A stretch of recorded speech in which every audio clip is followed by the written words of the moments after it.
नमस्ते दोस्तों, welcome to एडुमेंस academy.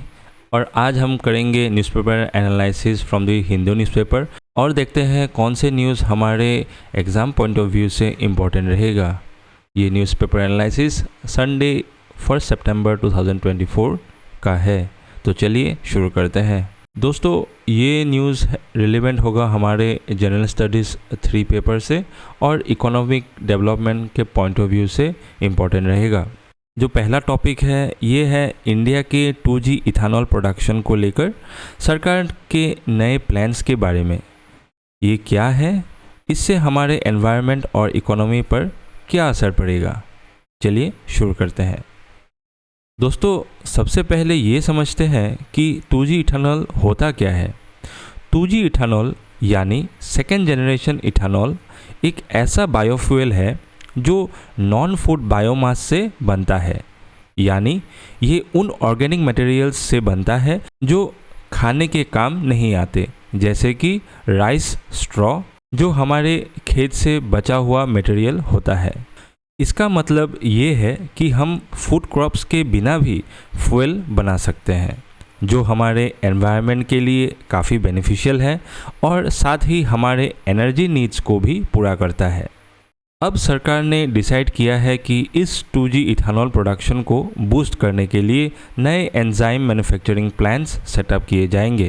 पहला ऐसा प्लांट मनेश्वर हरियाणा में बन सकता है, जो दूसरे प्रपोज प्लांट्स जैसे मथुरा और भटिंडा के प्लांट्स को सपोर्ट करेगा।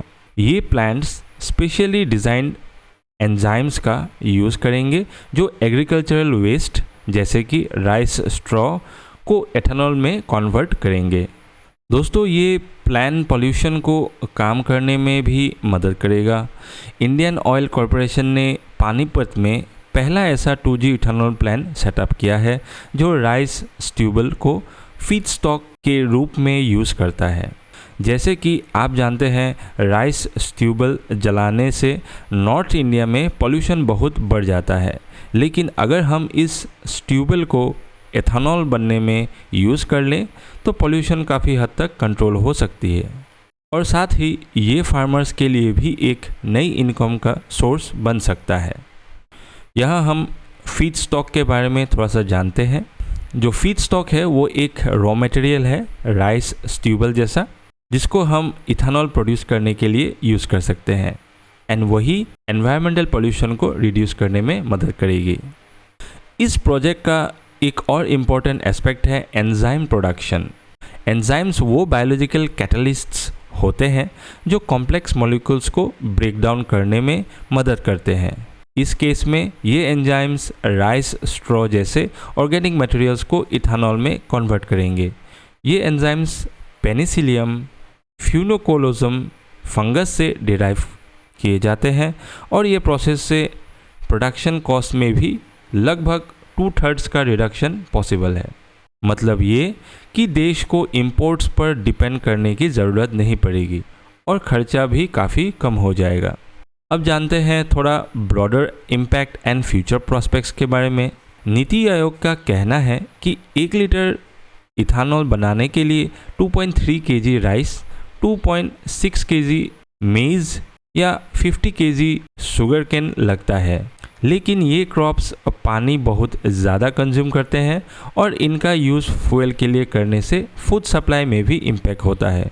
इसलिए सरकार ये रिकमेंड कर रही है कि हम ज़्यादा से ज़्यादा एग्रीकल्चरल वेस्ट या म्युनिसिपल सॉलिड वेस्ट यूज़ करें। पंजाब में तो इतना राइस स्ट्यूबल होता है कि अगर हम उसका सही यूज़ करें तो सिर्फ पानीपत का प्लांट ही 2000 टन्स इथेनॉल प्रोड्यूस कर सकता है। इससे नॉट ओनली पॉल्यूशन रिड्यूस होगा बल्कि फ्यूल प्रोडक्शन में भी बहुत बड़ा इंक्रीमेंट होगा। दोस्तों, ये था एक ओवरव्यू गवर्नमेंट के नए प्लान्स का 2G इथेनॉल प्रोडक्शन को लेकर। ये एक ऐसी स्ट्रेटेजी है जो ना सिर्फ हमारे एनवायरनमेंट के लिए अच्छी है बल्कि हमारी इकोनॉमी को भी स्ट्रॉन्ग करेगी। तो चलिए बढ़ते हैं अगली न्यूज़ के ऊपर। दोस्तों, ये न्यूज़ हमारे जनरल स्टडीज़ 3 के साइंस एंड टेक्नोलॉजी से रिलेवेंट रहेगा।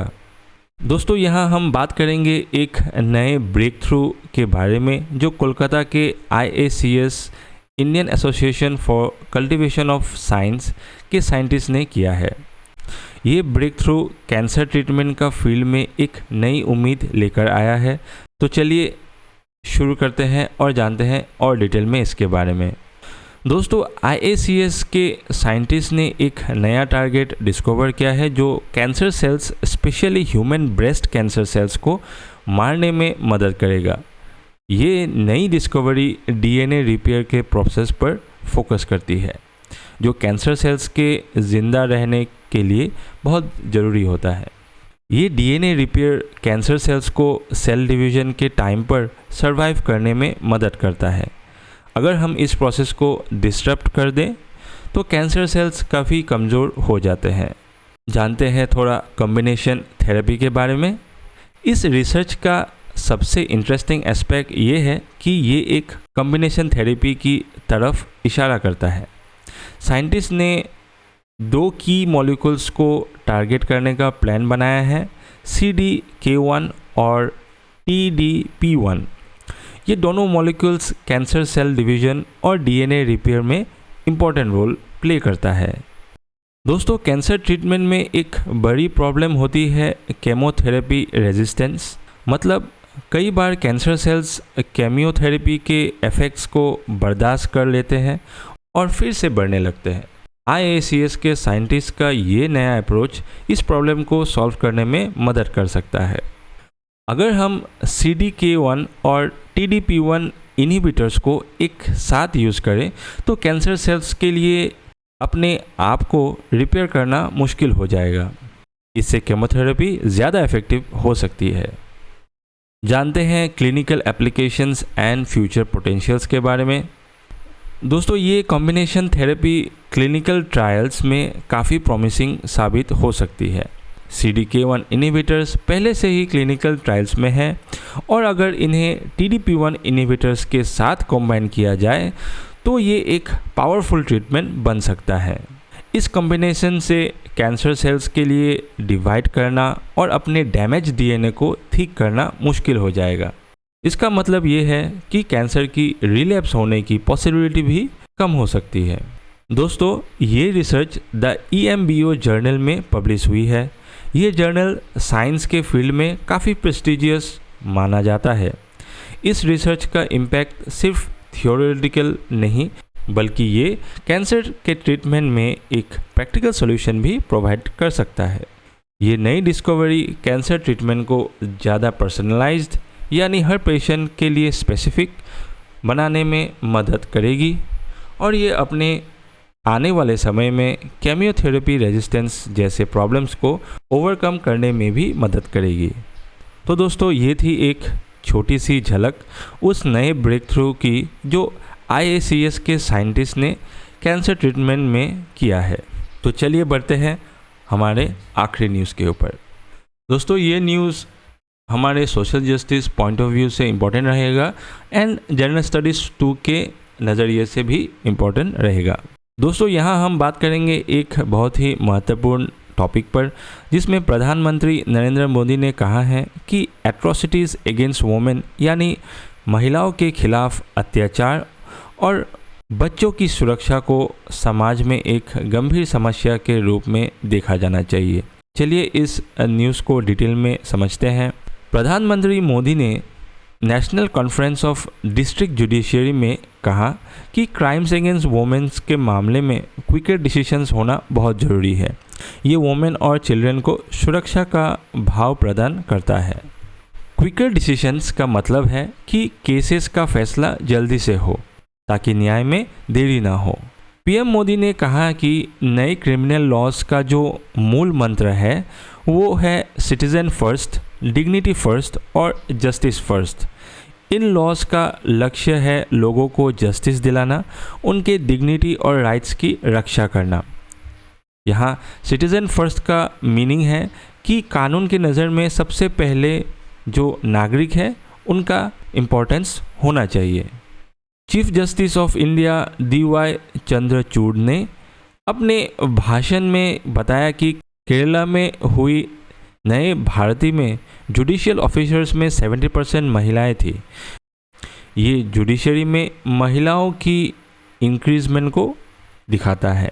जुडिशियल ऑफिसर्स वो लोग होते हैं जो लॉ में न्याय देने का काम करते हैं, जैसे जजेस और magistrates. Senior advocate Kapil Sibal ने पीएम मोदी के भाषण की तारीफ की, लेकिन साथ ही बैकलॉग केसेस की भी मुद्दा उठाया। उन्होंने कहा कि जुडिशरी को अपने एफिशिएंसी को बढ़ाना होगा ताकि केसेस जल्दी सॉल्व हो सके। यहाँ बैकलॉग केसेस वो केसेस होते हैं जो न्यायालय में पेंडिंग हैं और जिनमें फैसला अभी तक नहीं हुआ है। पीएम मोदी ने नए बिल्स जैसे भारतीय न्याय संहिता, भारतीय नागरिक सुरक्षा संहिता और भारतीय शख्सियत बिल को प्रेस किया है। ये सब बिल्स जस्टिस और सिक्योरिटी को मजबूत बनाने के लिए बनाया गया है। यहाँ भारतीय न्याय संहिता एक नया बिल है जो इंडिया के कानून व्यवस्था में बदलाव लाने के लिए बनाया गया है। आज के लिए बस इतना ही दोस्तों। Thank you very much. I hope ये वीडियोस आपके एग्ज़ाम पॉइंट ऑफ व्यू से and knowledge point of view से हेल्पफुल रही होगी। तो मिलते हैं अगले वीडियो में।